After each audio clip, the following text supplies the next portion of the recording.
शेषादिगुं सकलशोधरिपूर्णचन्द्रम् श्रीमन्नृसिंह गुरुवर्यप्राप्त्यभृङ्गम् श्रीमन् अनन्तगुरुवर्यसुतम् गुणाब्धिम् सम्पत्कुमारगुरुवर्यम् आहम् प्रपद्ये। वसुदेवसुतम् देवम् कंसचाडूरवर्तनम् देवकी परमानन्दम् नम्बन्ते जगद्गुरुम्।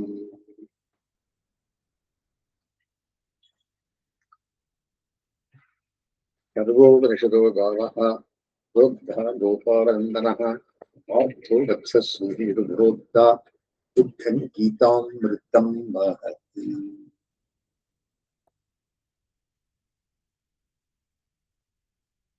प्रधान पुरुष व्यक्त सर्वेश्वर विवेचनम कर्मधी भक्तिरित्यादि पूर्व शेषो अंतिमोदितः। பகவத்கீதையிலே மூன்றாவது ஷட்கத்தின் சாரம் யாழவந்தார் ஸ்லோகங்களுக்காக பிரதான முக்குணங்களுடன் கூடினார் மூலப்பிரகிருதி அவ்யக்தம் புருஷா ஜீவாத்மா வியக்தா பிரகிருதியிலிருந்து உண்டானவை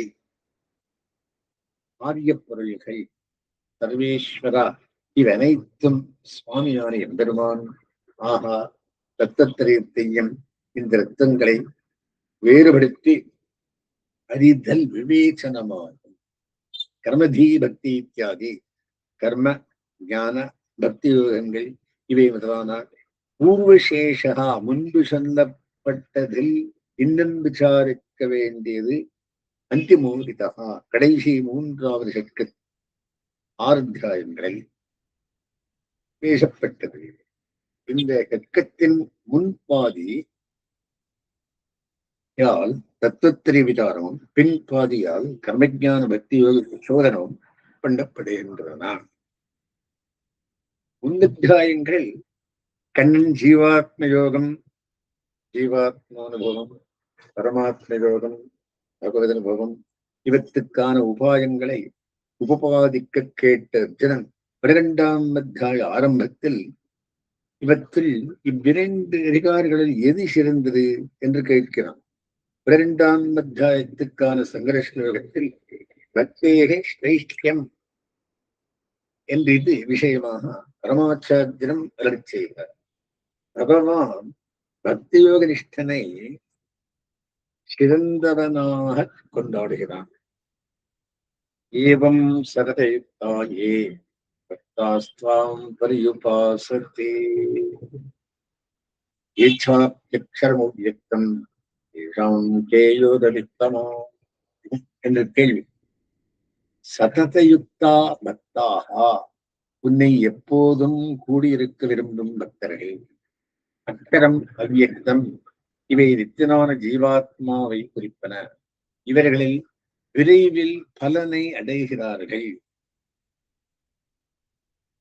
இதற்கு பதில்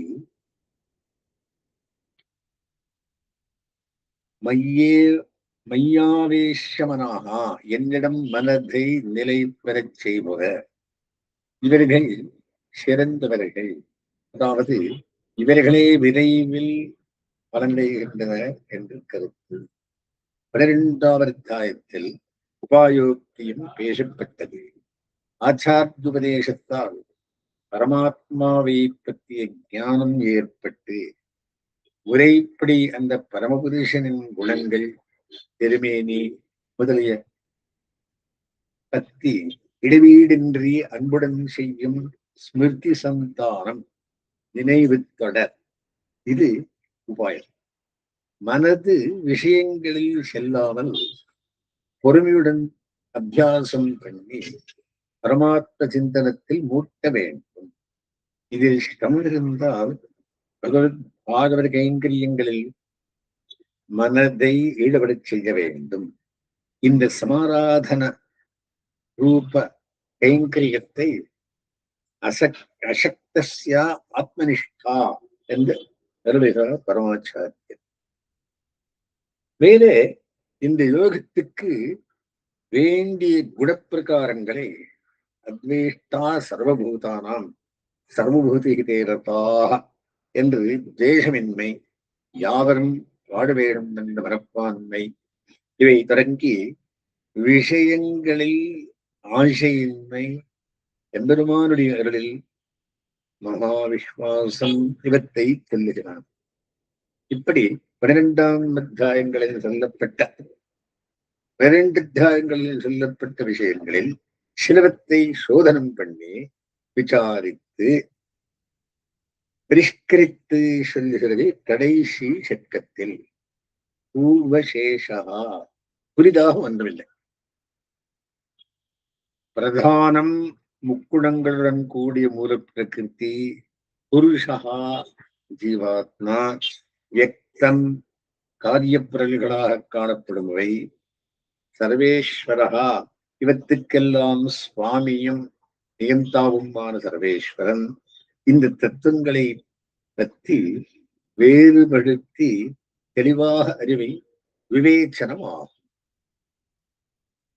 எப்படின்னா, கடகா குடம், குடத்தின் தன்மை உடையது, வாயும் வயிறுமாக இருக்கும். பட்டகா துணி, துணித்தன்மை, அகலமும் நீளமும் உடையது. இப்படி யாவர்த்தகா வேறுபடுத்தும் தர்மங்கள் அந்தந்த பொருளிடம் உண்டு. இப்படி பிரித்து எழுவதை விவேச்சனம் என்பது. வேல்சன 4 தத்துவங்களின் யாவர்த்தகா வேறுபடுத்தும் ஆகாரத்தை, தன்மையையும் இங்கு விவேச்சனம் பண்ணுகிறது. மேலே கர்மஜீ பக்தி இவை பேசப்படுகின்றன. ஆஹா, இவை பூர்வசேஷங்களே, அபூர்வம் புரிதில்லை. தேகஸ்வரூபம் ஆத்மாப்திஹேது, ஆத்மவிசோதனம் பந்தஹேது, விவேகம் இவை 13ஆம் அத்தியாயத்தில் விசாரிக்கப்படுகின்றன. தேகஸ்வரூபம், ஆத்மஸ்வரூபம், ஆத்ம யாத்ராத்மிக விசோதனம் இவ்வளவையும் எம்பெருமானார் வியாக்கியானத்தில் தெளிவுபடுத்தி உள்ள 2ஆம் அத்தியாயத்தில் சொல்லப்பட்ட விஷயங்களை ஆயிரம் இங்கு மேலும் சூக்ஷ்மமாக விசாரிக்கப்படுகின்றன. விசோதனம் ஆராய்ச்சி பண்ணி கட்டிய முடிவு. இந்த சரீரம் கஷேத்திரம் எனப்படுகிறது. விளைநிலம் புண்ணியபாப ரூபமான கர்மங்களுக்கு விளைநிலமாய் பல அவயவங்களுடன் உடைய பிண்டம் இது. இதன் யாதாத்மியத்தை உண்மை நிலையை அறிய முடிந்தவர்கள் இதை கஷேத்திரம் என்றும், இதை அறிந்து நடத்துபவனை கஷேத்திரஜன் என்றும் அழைப்பார்கள். அறியப்படுவது கஷேத்திரம், அறிபவன் கஷேத்திரஜன், ஞாதா அறியுமவன் வேறு, ஞேயம் அறியப்படுவது வெவ்வேறானவை. சரீரம் ஜீவனுக்கு சுகுதுக்கங்களை விளைவிக்கும் தினமாகும். கஷேத்திரஜனாக என்னை அறிவாய் என்கிறான் கண்ணன். இத்தை அடுத்து 13:2 தத்வேவாகங்காரநாசம் 2:11 என்று சாஸ்திரத்தை ஆரம்பித்த போது நீ இந்த அரசர்கள் என்று வேறுபடுத்தி சென்றபடியால் ஆத்ம பேதமே கிருஷ்ணனின் சித்தாந்தம் என்று தெரிவித்து, ஆனால் இங்கு சர்வக்ஷேத்ரேஷு தேவா மனுஷ்யா திரியக்ஸ்தாவர எல்லா க்ஷேத்திரங்களிலும் க்ஷேத்திரஜன் நான் என்று அறிவாயாக என்றான் 3:2. இதனால் அபேதம் அத்வைத்தம் சொல்லுவதாக தேரும். இதை விளக்கும் பொறுப்பு ஒரு பாஷ்யக்காரர் போன்ற பேதவாதிகளுக்கு உரியதாகிறது. க்ஷேத்திரம் சரீரம், க்ஷேத்திரஜன் அது அறியும் ஜீவாத்மா என்று 2 விஷயங்கள். 13:2 சர்வக்ஷேத்ரேஷு க்ஷேத்ரஜ்ஞம் மாம் வித்தி என்னவில்லை. அப்படி சொன்னால் ஆத்மாக்கள் அபேதம் ஐக்கியம் தேரும். க்ஷேத்ரஜ்ஞம் சாப்பி மாம் வித்தி என்று மூலம். சாப்பி என்பது என்று இறையோ கூட்டிக் கொள்வதை காட்டும். ஜீவனையும் நானாக அறி என்பதனால் கூட்டிக் கொள்ளப்படுவதை சரீரம் என்று ஸ்ரீபாஷ்யக்காரன் அபிப்பிராயம். முதல் ஸ்லோகத்தில் இரண்டு தத்துவம் கஷேத்திரம் கஷேத்திரஜன் என்று மேலே இரண்டாவதில் கஷேத்திரம் கஷேத்திரஜன் மாம் என்று மூன்று விஷயங்கள். கஷேத்திரத்தை நானாக அறிவாய், கஷேத்திரஜனையும் நானாக அறிவாய். இப்படி சொன்னால்தான் சாபி என்ற அர்த்தவத்தால் சங்கரர் அவர் பாஷ்யத்தில் சா அப்பிக்கு பொருள் கூறவில்லை. இது வியர்த்தமான சப்தமா? ராமானுஜர் அப்படி எண்ணவில்லை. கஷேத்திரம் கஷேத்திரஜன் இரண்டையும் கண்ணனாக இருப்படி இது உடல் உயிர் உறவால் சரீரம் ஆத்மபாவம் பொருந்து விடப்படுகிறது. வெள்ளை வஸ்திரத்தில் சுக்லகா பட்டகா ஸ்வதர்ம பொருள், வஸ்திரத்தின் பொருள்.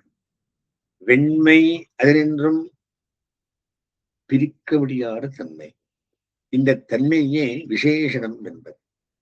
காக்கம் கருப்பு என்றால் கருமை விசேஷனம், காக்கம் விசேஷியம். காதணி அணிந்த புருஷன் குண்டலி புருஷகா என்ற விடத்தில் குண்டலம் ஒரு விசேஷமாகும். ஆனால் அதை புருஷனிடத்திலிருந்து பிரித்து பார்க்கலாம். பிரித்து பார்க்க முடியாத விசேஷணத்தை அபிருதக் சித்த விசேஷனம் என்பர் சாஸ்திரம் அறிந்தவரை. வஸ்திரத்துக்கு அதன் வெண்மை அபிருதக் சித்தம், பிரிக்கக்கூடிய விசேஷனம் பிருத்தக் சித்த விசேஷமாகும். சொல்லிலேயே இது தெரியும். வெள்ளை வஸ்திரம் சுக்லகா பட்டகா, காதணி உடைய புருஷன், குண்டலி புருஷகா, கிருஷ்ணகா காக்க கருப்புக்காகவும், கிருஷ்ணகா காக்கா.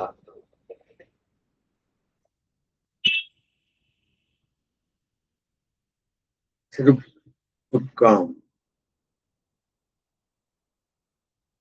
தண்டி புருஷகா போலவுடைய புருஷன்.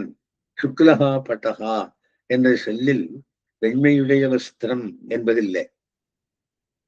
தண்டி புருஷகா என்பது போக்கி தண்ட புருஷகா என்பதில்லை.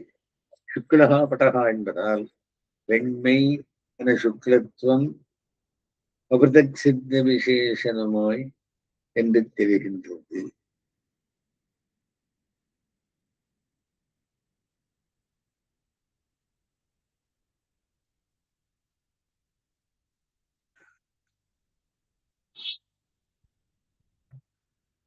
தண்டி புருஷகா என்பதிலுள்ள பிரத்யேகம் ஈ கண்டமானது பிருத்தக் சித்த விசேஷனம் என்று காட்டும். பிரபஞ்சம் சித்து அச்சித்து இவற்றின் சேர்க்கை பிரபஞ்சத்திற்கு பரமாத்மாவான சர்வேஸ்வரனுக்கும் உள்ள உறவு அபிருதக் சித்தம். உயிருக்கு உடல் அபிருதக் சித்த விசேஷனம். உயிரை பிரித்தால் உடல் வெறும் பிடமாய் விடுகிறது. நீராய் நிலனாய் தீயாய் காலாய் நெடுவானாய் சீராறு சுடர்கள் இரண்டாய் சிவனாய் அயனானாய் திருவாய்மொழி என்று எம்பெருமானை ஆழ்வார் அழைக்கிறார். உயிரற்ற பஞ்சபூதங்கள் நீர் நிலம் முதலியன, சிவன் அயன் முதலியோர் உயிரும் உடலும் சேர்ந்த தத்துவங்கள். எல்லாவற்றையும் எம்பெருமான் என்கிறார் ஆழ்வார். ஜோதிம்சி விஷ்ணு வனானி விஷ்ணு புவனானி விஷ்ணு என்று பலவத்தை எடுத்து எல்லாம் விஷ்ணு சர்வம் விஷ்ணுமயம் ஜெகத்து என்று பராசர பகவான் ஸ்ரீ விஷ்ணு புராணத்தில் பேசி செய்தார். எம்பெருமான் ஜெகச்சரீரி, இவன் ஷரீரி உரையும் உயிர் ஜெகத்து இவனுடைய சரீரம், ஜெகத்து இவனுக்கு அவதட்சித்து விசேஷமாகும். இதுபோல 13:2 ஸ்லோகத்திலும் க்ஷேத்திரம் க்ஷேத்திரஜன் இரண்டும் மாம் என்ற தனக்கு அவதட்சித்து விசேஷங்களாக கண்ணன் சொல்லுகிறான். க்ஷேத்திரம் நான் கண்ணன், க்ஷேத்திரஜனும் நான் என்று சொல்லப்பட்டதாயிற்று. இதை நித்திய யோகம் என்றும் உள்ள உறவு என்பர். மலரும் மணமும் விஷயங்கள் 2000 பிரிக்க முடியாத ஒன்றியாம். க்ஷேத்திர க்ஷேத்திரஜர் பற்றி இப்படியான ஞானம் எதுவோ அதுவே எனது அபிப்பிராயம் படி உண்மை ஞானம் என்று கண்டன் திருவாக்கு. சரீரமும் ஜீவனும் என்று அறிவாயாக, இவை எப்போதும் என்னிடமிருந்து தெரியாதவை, இதுவே உண்மை அறிவு. மேலே கஷேத்திரத்தை பற்றிய விசாரம், அது எந்த திரவியத்தால் ஆனது, எதற்காஷ்டயம் என இருப்பிடம், எத்தால் உண்டானது, எப்படி மாறுகிறது, இதில் உள்ளவன் எவன், அவன் பிரபாவம் யாது, இவற்றை சுருக்கமாக கூறுகிறேன் கேட்பாய். 2 3 3 13 பிரகிருதி மகத்து தாமசாதி அகங்காரம் 5 பூரங்கள் நீர்நிலம் முதலின 10 இந்திரியங்கள் மனசு ஆக 11 இந்திரிய விஷயமான சப்தரூபா ரச கந்தாரிகள் எல்லாம் சரீரத்தில் உண்டு. ஆத்ம தர்மங்களான விருப்பு வெறுப்பு இன்பம் துன்பம் இவை சரீர சம்பந்தம் உள்ளவரையிலும் உண்டு. ஆத்மாப்தி ஹேத்துக்களான பரிசுத்த ஜீவனை அனுபவிக்க உதவும் குணங்கள் ஆத்ம ஞானத்துக்கு உபயுக்தமானவைகள். விருப்பு வெறுப்பு கூடாது. அமானித்வம் தற்புகைச்சி தன்னை பற்றி பெரிய எண்ணம் இவை இன்னமே. அதம்பத்துவம் தம்பமின்மை, அதாவது பெருமைக்காகவே காரியங்களை செய்வது கூடாது. அஹிம்சா காண்பவையெல்லாம் பகவத் விபூதி ஆகையா எதையும் துன்புறுத்தாமை. சாந்திஹி பொறுமை. ஆர்ஜபம் உள்ளும் புறம் ஒத்திருப்பது. மனதில் ஒன்று பேச்சில் ஒன்று இல்லாமை. ஆச்சாரிய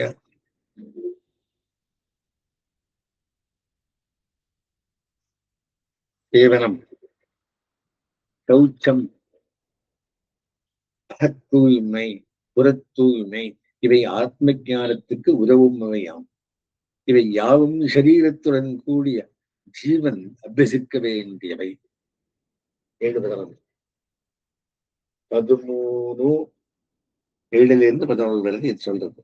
மேலே 12ஆம் ஸ்லோகம் முதல் ஜீவ யாத்தாத்ம சோதனம். ஏயம் எது அறியத்தக்கவன் ஜீவாத்மா, இவன் அநாதி மத்பரம் பிரம்மா, பிறப்பிறப்பற்றவன் நித்தியன், பிறப்பிறப்புள்ள உடலுக்கு ஆத்மாவுக்கல்ல. இவன் என்னை உயர்ந்த தத்துவமாக கொண்டவன். மத்பரம் பிரம்மா என்றதால் பெருமை காட்டப்பட்டது. பிரம்ம சப்தத்துக்கு பிரம்ம சப்தத்தால் ஜீவனை சொல்லலாமா? இரண்டும் ஒன்றா? இல்லவே இல்லை. இது ஜீவனை சொல்லுவிடம். சொரூபத்தால் எங்கும் பரந்திருக்கும் பொறுமை பரமபுருஷனுக்கே உண்டு. ஜீவாத்மா முக்த தசையில் முழுதும் வளர்ந்து ஞானமுள்ளவனாய் அதன் மூலம் எங்குமுள்ளதையும் அறியும்.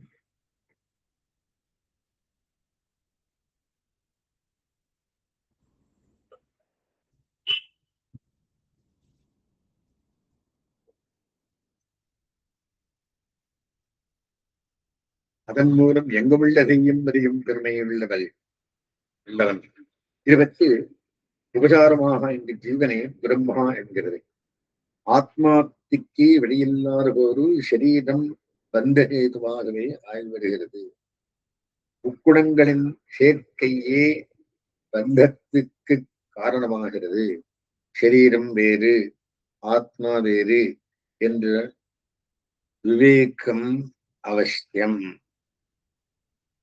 14ஆம் அத்தியாயத்தில் முக்குணங்களின் கலப்பு சம்சார பந்தனத்தை உண்டாக்கி தரும். இம்முக்குணங்களே ஜீவனின் செயல்களுக்கு காரணமாக அமைகின்றன. அம்மூர்த்தி குணங்களின் காரியத்தை கடப்பதெப்படி சாத்தியம்? புருஷார்த்தம் பகவதீனம். ஆகா 4 விஷயங்கள் பேசப்படுகின்றன.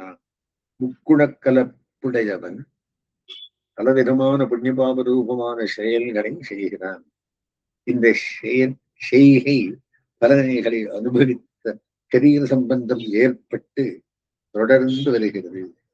சத்தம் தலையெடுத்தால் ஞானமே புருஷார்த்தமானா அதுவே ஆனந்தம் தருவதாக இருக்கும்.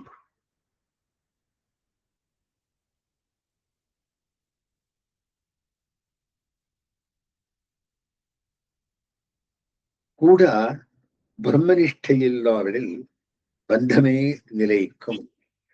ராஜசனுக்கு செயல்படுதலே அதிகமாயும், தாமசனுக்கு தூக்கம், சோம்பல், கவனம் குறைவு இவைகளெல்லாம் கன்னியர்கள்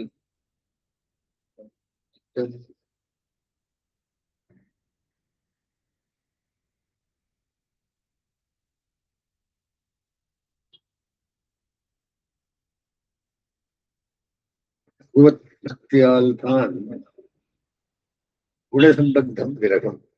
ஐஸ்வர்யம், கைவல்யம், பகவதனுபவமான மோட்சம் என்ற புருஷார்த்தம் 3 வட்டிருக்கும். குணமையே மமமாயா துரத்தேஜா.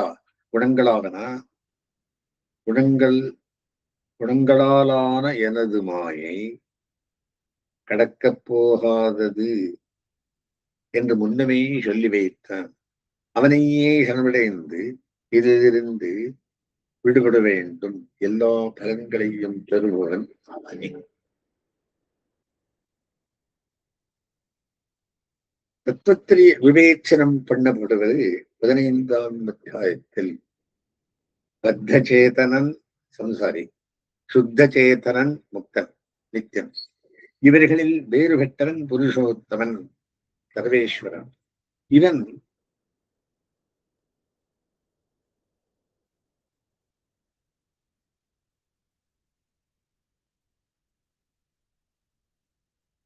ஜெகத்தை வியாபிப்பதாலும் தரிப்பதாலும் சுவாமியாக இருந்து நியமிப்பதாலும் சேத்தனரென்றும் வேறுபட்டவன் என்கிறது 15ஆம் அத்தியாயம்.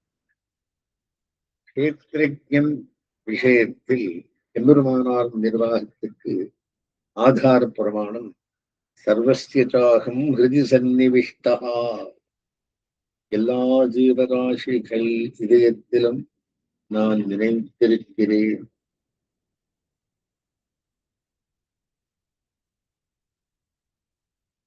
வேதைச்சதவே அகமேது வேத்யா. எல்லா வேதங்களாலும் அறியப்படுபவன் நானே. பிரகிருதி சம்பந்தம் உடைய புருஷன், அந்த சம்பந்தம் இல்லாத புருஷன் இவர்களில் வேறுபட்டவனாய் பரமாத்மா எண்ணப்பட்டவனாய் நியந்தாவாய் உள்ளவன் புருஷோத்தமன்.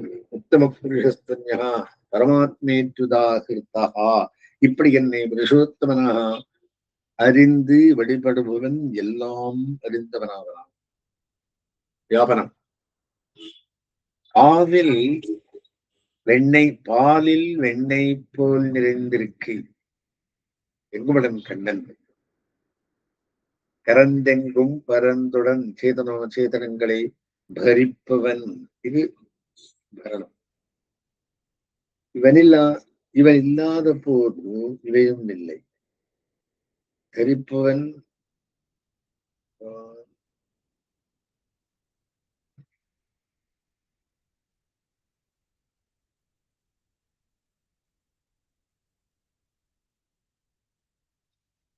தரிப்பவன் பகவான். ஸ்வாமியம் எல்லாமே அவன் உடையமே. சொத்து அவனே உடையவன். நியமிப்பவன் சுவாமி. வீடுடையானுடைய வீடு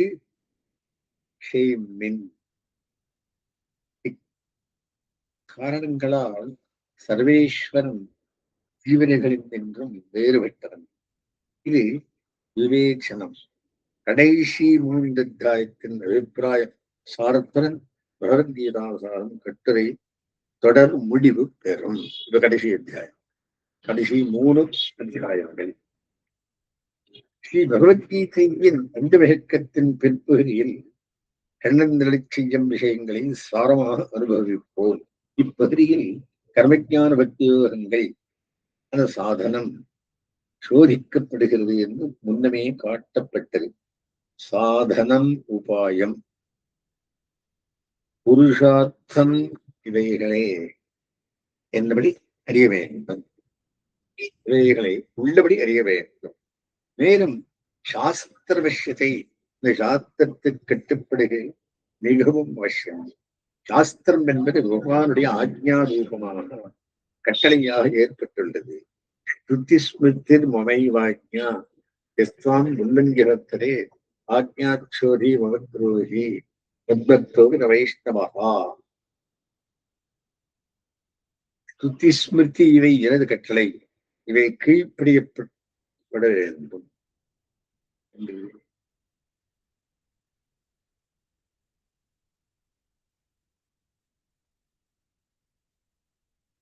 இவை எனது கட்டளை, இவை கீழ்ப்படியப்பட வேண்டும்.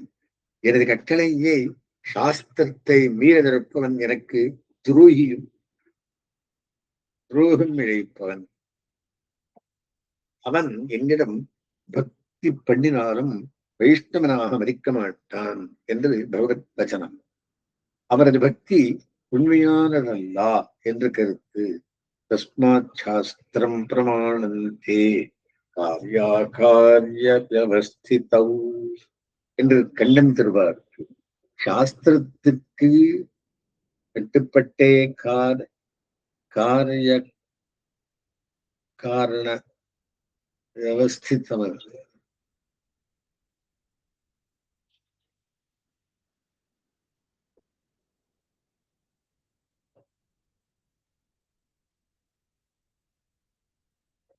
சாஸ்திரத்துக்கு கட்டுப்பட்டே காரியம் வியவஸ்தையை நமது வாழ்க்கையில் வகுத்துக் கொள்ள வேண்டும்.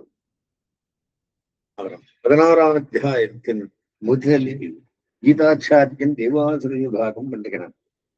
தெய்வீ சம்பத்து விமோக்தாயா நிபந்தாயா ஆசுரீமதா.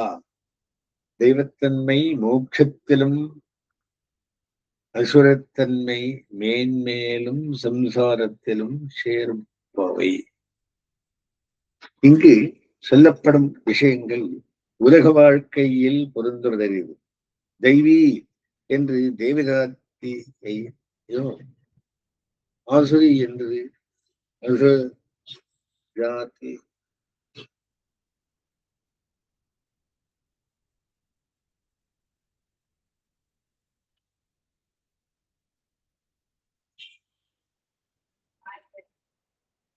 தேவாசுர விபாகம் பண்ணுகிறான் 16ஆம் அத்தியாயத்தில் வரை. தெய்வீ சம்பத்து விமோக்ஷாய நிபந்தாய ஆசுரீமதா. தெய்வத்தன்மை மோட்சத்திலும் அசுரத்தன்மை மேன்மேலும் சம்சாரத்திலும் சேர்ப்பவை. இங்கு சொல்லப்படும் விஷயங்கள் உலக வாழ்க்கையில் பொருந்துவது எரிது. தெய்வீ என்று தேவஜாத்தியையோ அசுரி என்று அசுர ஜாதியையோ சொல்லவில்லை. சத்துவகுணம் மேலோங்கி தர்மமுண்டு, அதை கட்டாயம் அனுசரித்தாக வேண்டும். பகவத் ஆக்ஞாரூபமான சாஸ்திரங்களில் சொல்லியுள்ள முறைகளின் படி நாம் நடந்து கொள்ள வேண்டும். தெய்வம் பரமபுருஷன், அவரது ஆக்ஞாரூபமான சாஸ்திரம், பரலோகம், இவை உண்டு அஸ்தி என்னும் அத்தியவசாயம். திருடமான நம்பிக்கை உள்ளவர் உள்ளங்குவர்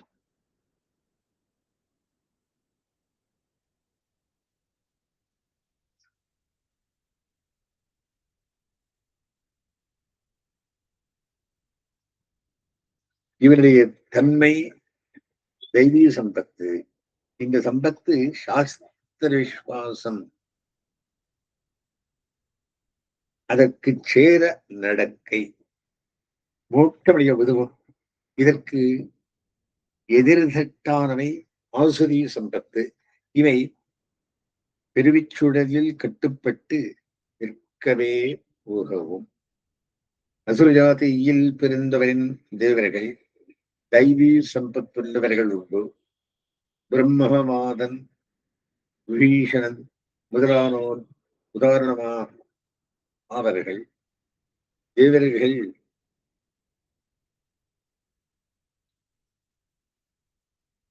தேவர்கள் அசுரத்தன்மை மேலோங்கி நடந்து கொள்வதையும் காணலாம். இந்திரன் தனது வேண்டுகோளுக்கு இறங்கி கண்ணன் சத்தியபாமையிடம் சென்று நரகாசுரனை வதம் பண்ணி அவன் அபகரித்த சொத்துக்களை மீட்டுக் கொண்டு வந்தவைகளை வெறுக்கொண்டு சத்தியபாமை ஆசைப்பட்ட பாரதாத்மரத்தை அவன் பூலோகம் கொண்டு சென்றான் என்று கண்ணனுடைய நன்றி இல்லாமல் யுத்தம் செய்யப்படப்பட்டது. அசுரத்தன்மையான செயலாகும். ராமாவதார காலத்தில் ராவணன் பிராட்டியை வஞ்சனையாக அபகரித்து சென்றபோது அவன் பட்ட துன்பம் கண்டு மான் முதலான பரப்பிராணிகளையும் கண்ணீர் பெருக்கினான். ஜட்டாயு மகாராஜர் ராவணனுடன் கண்டையிட்டு தம் உடலையே விட்டார். ஆனால் பிரம்மா தேவர்கள் ராவணவதம் நெருங்கிவிட்டது, அவர் காரியம் பலிக்க ஆரம்பித்து விட்டது என்று மகிழ்ச்சிக்கு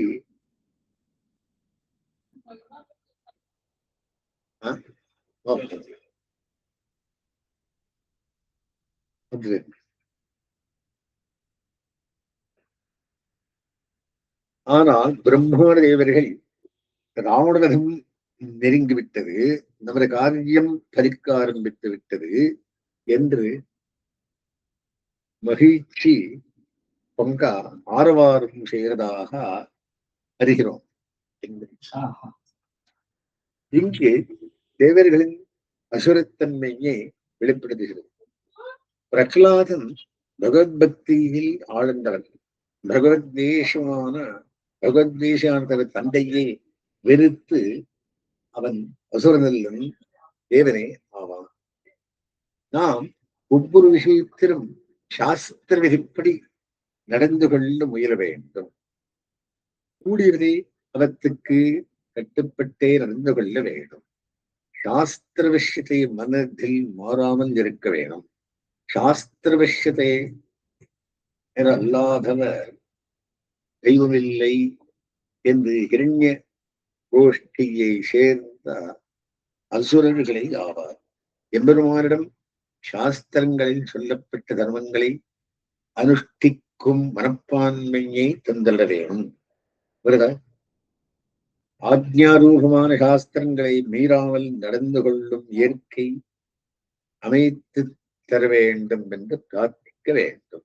இங்கு அர்ஜுனன் பிறகு தனது நிலை பற்றி கலக்கம் ஏற்பட்டதாக தெரிகிறது.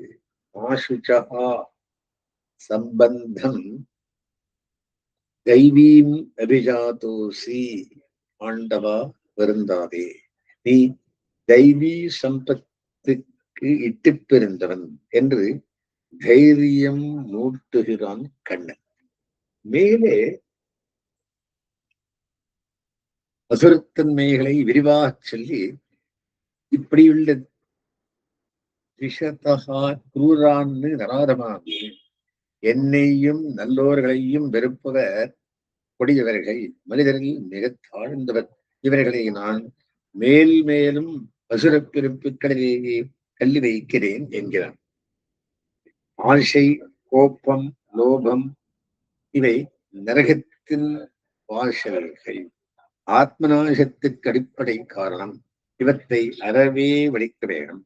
இவற்றை விட்டு ஆத்ம நலனை பேணுவன் என்னை அறிந்து இந்திரன் அன்பு கொண்ட பின்னர் மேலான கிரகங்களை அடைகிறான்.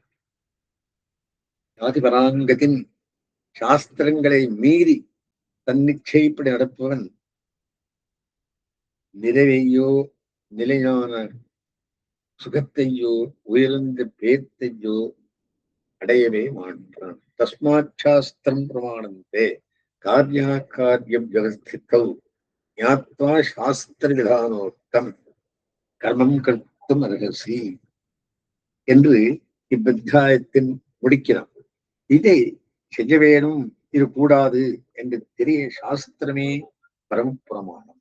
இவற்றை நன்றாக அறிந்து அதன்படி நீ ஒரு நிலைக்கேற்பால் பகவத் ஆராதன ரூபமான கைங்கரிய ரூபமான சாஸ்திர வேதமான கர்மாக்களை அனுஷ்டிக்க கடவாய். மேலே 17ஆம் அத்தியாயம் முதல் அர்ஜுனன் சாஸ்திர விதியை மீறி ஆனால் ஸ்ரத்தையுடன் நற்காரியங்களை செய்பவன் நிலையாது என்று கேட்கிறான். இக்கேள்வி கிருஷ்ணனுக்கு அபிமதமல்லாவிடம் ஆஷ்டிதவத்சரா பொறுமையாக பதில் சொல்லுகிறான். பிறகு மனதில் தோன்றக்கூடிய ஐயத்தை தெரிவிக்கவும் அர்ஜுனன் இப்படி கேட்டிருக்கலாம். நமது பெரியோர்கள் வைதீக சாஸ்திரத்துக்கு புறம்பானவற்றை நினைக்கவே கூடாதெனவே கூறுவர். அதில் ருச்சி உண்டானால் வைதீக சாஸ்திரத்தில் ஸ்ரத்தை குறைந்துவிடும் என்று அவர்கள் பயப்பட்டனர். அசாஸ்திரம் ஆசுரம் கூறம். கிருஷ்ணன் சாஸ்திரியின் குணதப்பிற்கு சாஸ்திரவியர்களை மீறியவை யாவும் அசுரத்தன்மை ஆனவை. சாஸ்திரங்களில் சொல்லப்பட்டது முக்குணங்களை அனுசரித்து வேறுபட்டவை. சாஸ்திர சித்தஸ்ய லட்சணம் திரிதா. சாஸ்திர சித்தமான அவற்றில் சொல்லப்பட்டவற்றிற்கு லட்சணம் அடையாளம் ஓம் தத் சத் என்று 3 சேர்ந்தவை. இது 17ஆம் அத்தியாய விஷயங்களை ஆளவந்தார் சங்கிரகித்தபடி. அசாஸ்திரம் ஆசுரம் என்பதால் சாஸ்திரங்களுக்கு முரண்பட்டவை யாவும் பயனற்றவை என்பது சித்தமாயிருந்தது. வேரோக்தமான தர்மங்களை ஓம் தத் சத் என்பவற்றுடன் சம்பந்தம் பெற்றவை. வேதாத்தியனம் தொடக்கத்திலும் முடிவிலும் பிரணவமான ஓம் உச்சரிக்கப்படுகிறது. பிரணவம் சகல வேத சாரமாய் ஆனபடியால் எல்லா வைதிக கர்மங்களுடன் தொடர் உள்ளதாகிறது. தத் என்பது பிரம்மத்தை குறிப்பது. ஸ்ரீ சஹஸ்ரநாம பாஷ்யத்தில் தத் தன்னை பற்றிய ஞானத்தையும் தன்னிடம் பக்தியையும் விருத்தி பண்ணுபவன் என்று ஸ்ரீ பட்டர் வியாக்கியானம். தத்தென்று சொல்லி வேரோக்தமான தபசு தானம் போன்ற தர்மங்களை செய்ய வேண்டும் என்கிறார். இது போல் சத்துள்ளது சாது மங்களம் என்பது வேரோக்தமான நற்செயல்களை சத்தென்று செய்ய வேண்டும். இது சாஸ்திர விகிதம் என்று தர்மங்களை அறிந்து அக்கறையுடன் செய்ய வேண்டும்.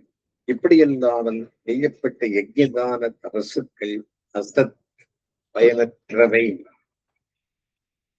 அந்திமே சாஸ்திர சாரார்த்த உச்சத்தே என்கிற பரமாச்சாரிய திருவாக்கின்படி 18ஆம் அத்தியாயத்தில் கண்ணன் பெருமான் சாஸ்திர சாரத்தை செய்கிறார்.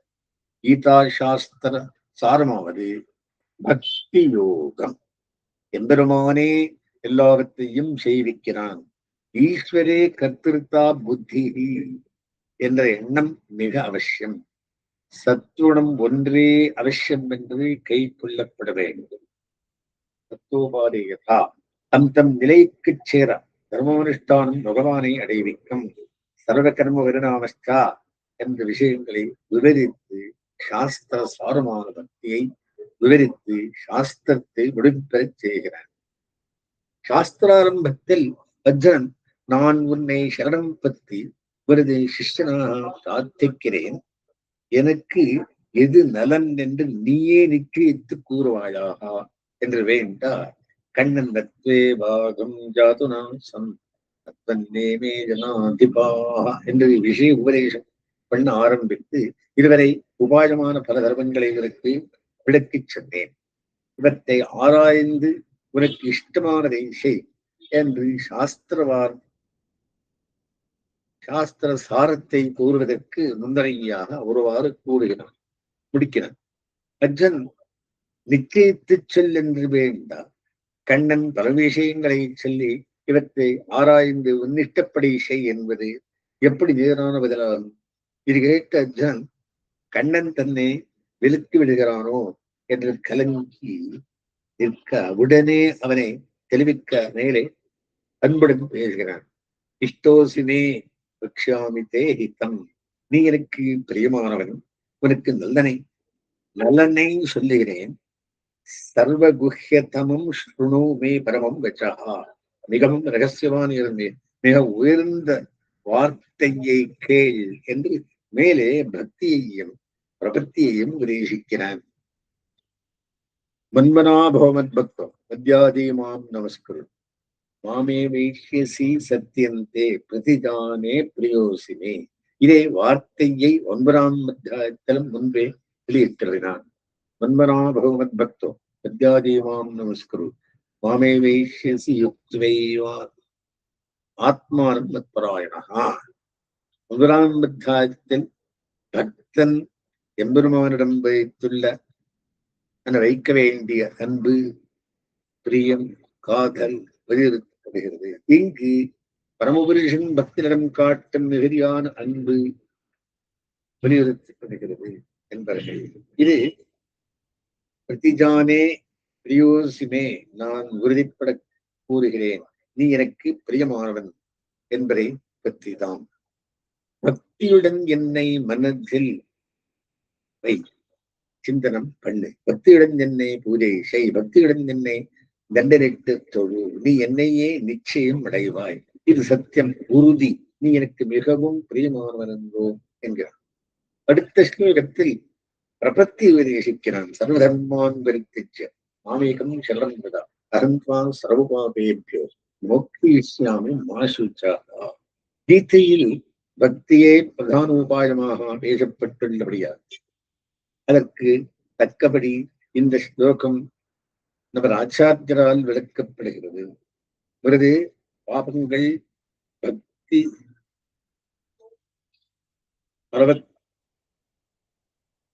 பலவத்தாவதை தடை செய்யும் என பயப்படாதே. என் ஒருவனையே என்னையே புகழாகப்பட்டு உன் பாவங்களை போக்கி பலத்துக்கு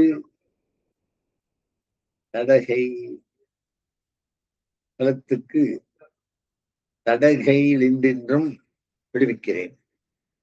வருந்தாதே, கலங்காதே என்று உறுதிபடி அளிக்கிறார். நமது சுவாமி எம்பெருமானார் கீதா பாஷ்யத்தில் பிரபத்தி பக்திக்கு துணைவரியாக பக்திக்கு தடையான பாபங்களை போக்கிக் கொள்ள எளிவெளியாக பகவானே காட்டித் தருவதாக விளக்கவில்லை. பாஷ்யத்தில் இந்த ஸ்லோக வியாக்கியானம் 2 யோஜனைகளாக அமைந்துள்ளது. 2வது யோஜனையில் வாசக்கரவை ஆழ்ந்து நோக்கினால், வாசகத்தை ஆழ்ந்து நோக்கினால் பிரபத்தியை தனிப்பட்ட உபாயமாக சூச்சகமாக காட்டுவதை தெரிகிறது. கண்டனம் இதே அத்தியாயத்தில் ஈஸ்வர சர்வபூதானாம் நிர்தேசேன நிஷ்டதி தமேவ சரணங்கச்சா சர்வபாவேன பாரதா என்று சொல்லிவிடலாம். இப்படி சரணம் பற்றிய நீ பிரசாதாத் பராம் சாந்தின் ஸ்தானம் பிராப்யசி சாஸ்வதம்.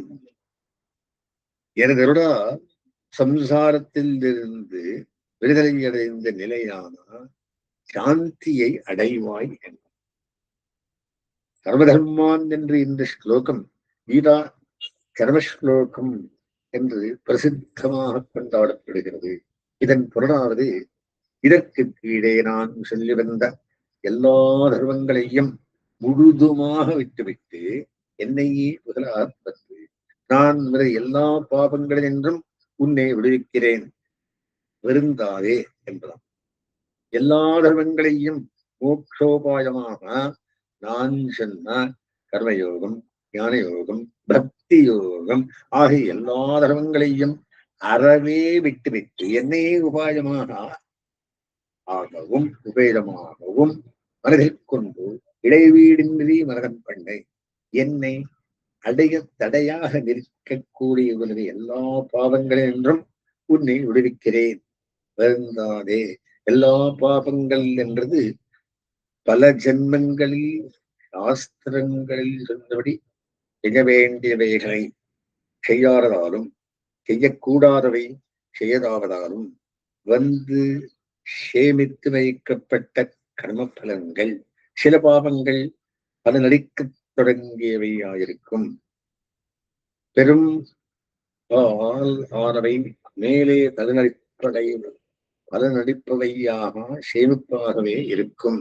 எல்லாவற்றையும் நான் பலனளித்தவையாக செய்து விடுகிறேன், இது உறுதி, நீ வருந்தாதே. ஸ்ரீ ராமானுஜ ஆழ்வார்களுடையவும் பரமாச்சாரியரான ஆளவந்தாருடையவும் உபதேசங்களுக்கு அனுஷ்டானத்திற்கும் சேரா பிரபத்தியை சுதந்திரோபாயமாகவே அருளியிருக்கிறார். திருக்கோஷ்டியூர் நம்பியிடம் பலகால் நடந்து பின்தொரு மாதம் உபவாசம் இருந்து தமது தகுதியை நிரூபித்து பெற்றது இந்த கர்மஸ்லோகத்தின் உள்பொருள் என்று வரலாறு கூறும்.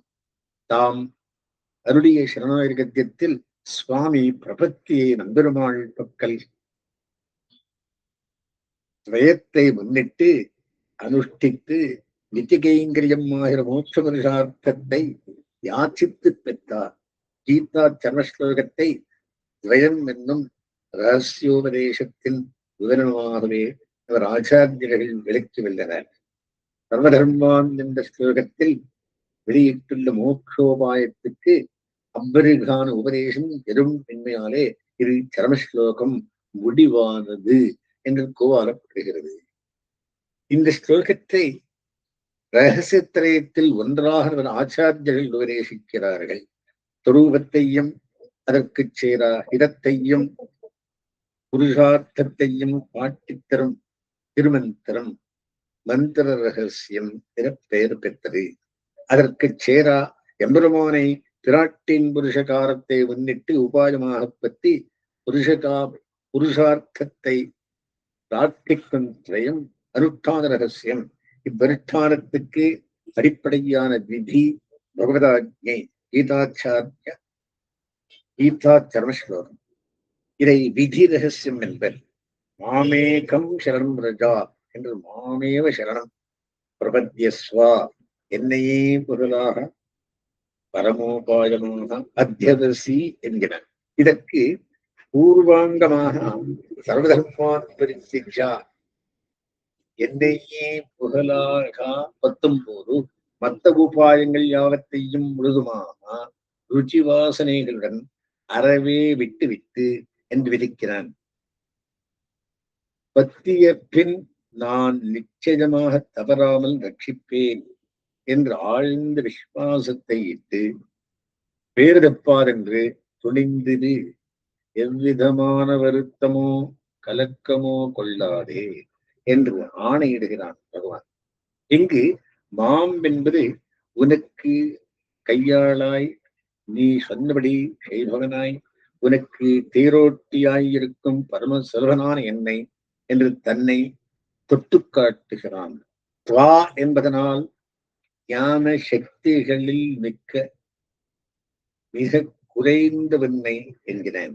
அகம் என்பதால் ஞான சக்திகளால் பரிபூர்ணமானவனும் சர்வரட்சகனும் சர்வபலப்பிரதானமான நான் என்று தனது பெருமேன்மையை வெளியிடுகிறான். பிரபத்தி தானே சுதந்திரமான மோட்சோபாயம் என்பது புரிதல்ல, வேதத்திலுள்ள கருத்து. ஞாசம் தபசாம் அதிரிக்தமாகு என்பதும் தம்மகதேவம் ஆத்ம புத்தி பிரசாதம் மூக்ஷுவை சரணவகம் பிரபத்தியே என்பதும் ஸ்துதி வாக்கியங்கள். எல்லா உபாயங்களிலும் வைத்துக் கொண்டு ஞாசம் என்னும் சரணாகதி மிக உயர்ந்தது, மேலானது என்று முதல் வியாக்கியானத்தில் பொருள். பரமனை படைத்து அவனுக்கு வேதங்களை உபதேசித்து வெளிப்படுத்திய ஆதிபுருஷனை மோட்சத்தில் இச்சையில் நான் சரணம் பத்துகிறேன், புகழாகா உபாயமாக பத்துகிறேன் என்கிறான். இரண்டாவது வாக்கியம். வேறுபுருஷன் ஆதரித்தரும் ஆழ்வாருக்கும் பரமாச்சாரியருக்கும் அபிமதமான இந்த மேலான உபாயத்தில் அத்தியாவச கொண்டு ஜெகதாச்சாரியரான எம்பெருமானாரும் இதை ஆச்சாரிய வகையென பெற்று அனுஷ்டித்து தம்மிடம் ஆசையுடன் கற்க வந்தவர்களுக்கெல்லாம் உபதேசித்தார். தமது முக்கிய சிஷ்யர்களையும் உபதேசிக்குமாறு நியமித்தார். உடையவர் காலத்தில் உய்யக்குண்டார் என்று பெயரையுடைய பெரிய வித்வான் ஒருவர் இருந்தார். அவர் பக்தி யோகனிஷ்டர். அவருக்கு பிரபத்தியை மேலான உபாயமாக உபதேசிக்க அவர் அர்த்தம் மிக அழகாக உள்ளது, ஆயினும் எனக்கு இதில் ருச்சி உண்டாகவில்லை என்று இதில் அண்மையும் கொள்ளாது விலகினார். உடையவர் அவரிடம், வித்வான் ஆகையாலே அர்த்தத்திற்கு செய்தாய், உன்னிடம் பகவான் திருவருள் ஆயாமையால் ஆக்கியகானியால் எடுக்கிறாய் என்று போகவிட்டாராம். அவரது இன்னருளால் இவ்வர்த்தத்தில் ருச்சி விஸ்வாசம் பிறக்க வேண்டும். திருவரங்கர் படித்த மெய்மை பெருவார்த்தை விட்டு சித்தர் கேட்டிருப்பர் என்று ஆண்டாள் திருவாக்கின்படி இவ்வர்த்தத்தை முறைப்படி கேட்டறிந்து அதன்படி ஒழுக பெரியாழ்வார் போன்றவர்களே அதிகாரிகள். சர்வஸ்லோகத்தில் சர்வதர்மான் விரித்திஜா என்பதை விதியாக கொள்வதில் நமது ஆச்சாரியர்களிடையே சிறிது கருத்து வேறுபாடு உண்டு. அவனை புகழாக பத்துமிடத்தில் முன் சொன்ன உபாயாந்தரங்களை விட்டே பற்ற வேண்டும். எல்லாவற்றையும் விட்டுவிட்டு என்னை உபாயமாக பத்து என் கையால் விடச் சொன்னது பகவதாஜ்ஞை. இது இடலோகாச்சாரியர் பட்சம் என்பர். ஆனால் இது லோகாச்சாரியர் புதிதாக சொன்ன விஷயம் என்று அவர் பரம்பரையாக உபதேசமாக பெற்ற அதர்த்தமே. நீ எக்காரணத்தாலோ மற்ற உபாயங்களை விட்டிருப்பாயாகில், உதாரணமாக அவை நம்மால் செய்தலக்கிட்ட போகாது உச்சகங்கள் என்று விட்டிருப்பாயாகில் அதற்கு மாத்துபாயமாக இதை சொல்லுகிறான் என்று வேதாந்த தேசிகர் கருத்து. இது அனுமான பட்சம் என்பர். இவ்விரண்டு பட்சங்களின் வேறுபாட்டை புரிந்து கொள்ள ஒரு உதாரணம் காண்போம். நாத்வா புஞ்சீதா என்ற நாம் சாஸ்திரம் இருக்கிறது, தர்மசாஸ்திரம் இருக்கிறது. ஸ்நானம் பண்ணி உணவருந்து என்று பொருள்.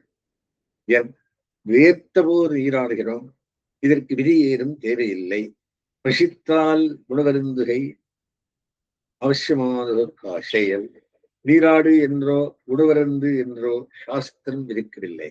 ஆனால் சில செயல்களுக்கு முன் நீராட வேண்டும் என்று நூற்கட்டளை உள்ளது.